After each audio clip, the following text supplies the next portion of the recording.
Tinutugis na ng pulisya ang isang babaeng nanloob sa isang condominium unit sa Makati City. Nahabol ng isang gwardiya ang suspect pero nagsisigaw daw ito kaya napilitan siyang pakawalan. Makibalita tayo kay Bernadette Reyes. Sa CCTV videong ito, makikita naghahabulan ng gwardyang si Mario Cañaveral at babaeng may bitbit na bag at paper bag.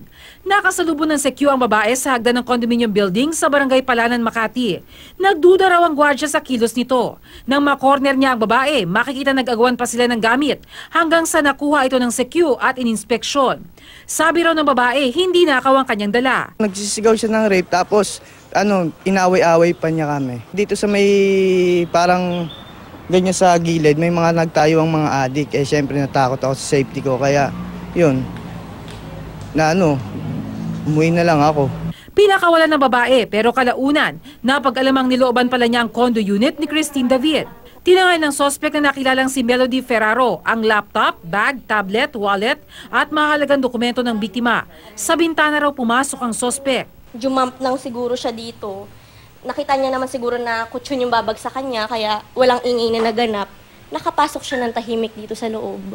Isinaoli naman sa biktima na kakilala ng sospek ang ilang ninakaw na dokumento.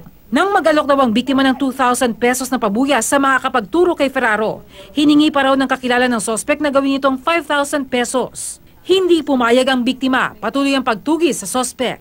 Bernadette Reyes, GMA News.